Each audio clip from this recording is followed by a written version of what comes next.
సంబంధం ఉంటుంది. కర్మ సిద్ధాంతం ప్రకారం ఈ కార్యక్రమం చేయడానికి రాముడు గారు వారిని ఇవాళ ఎంచుకున్నారు.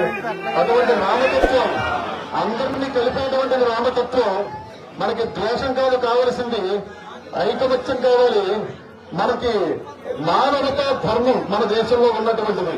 ఆ మానవతా ధర్మాన్ని వ్యవస్థాపన చేయడానికి వారు చాలా కృషి చేసి ఎక్కడో పేపర్లో చదివితే దానికి ఆయన మనసు చెలించిపోయి, అయ్యో రాముల వారికి ఇటువంటి పరిస్థితి ఏమిటి, ఇలాగా ఎవరు ఏమి చేయలేనట్టు ఇష్టతాహితులో ఎవరో ఒకరు ఏదో చేస్తారు కదా అని రాముల వారి ఆ పేపర్లో వేయించారని వారు భావించి ఇటువంటి పురాతనంగా ఎక్కడో మారుమూల ఉన్నటువంటి ఎవరికి తెలియకుండా ఉన్నటువంటి యొక్క రామ మందిరాన్ని పునరావిర్భావం చేసి పునర్నిర్మాణం చేసి మళ్లీ ఆంధ్ర రాష్ట్ర అయోధ్యగా దీన్ని తయారు చేయడానికి రఘురామకృష్ణరాజు గారు నడుకట్టుకున్నారు. ఇవాళ అయోధ్య అంటే యోద్ధం అశక్య, భేదించడానికి శక్యం కానటువంటిది.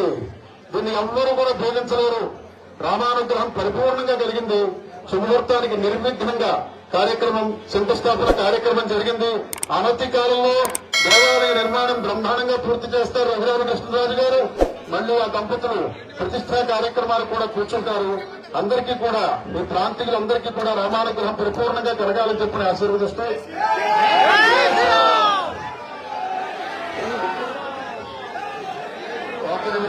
ఒక్క నిమిషం ఇటువంటి శుభ సందర్భంలో ఎంతో పరిశ్రమ చేసినటువంటి వారు ఎంతో ఆనందంగా ఉన్నారు. ఇవాళ మన శాసనసభ్యులు ఉండి గ్రామ నియోజకవర్గ శాసనసభ్యులు అలాగే డిప్యూటీ స్పీకర్ మన రఘురామకృష్ణరాజు గారిని ఒక్కసారి మాట్లాడవలసిందిగా కోరుతున్నాం.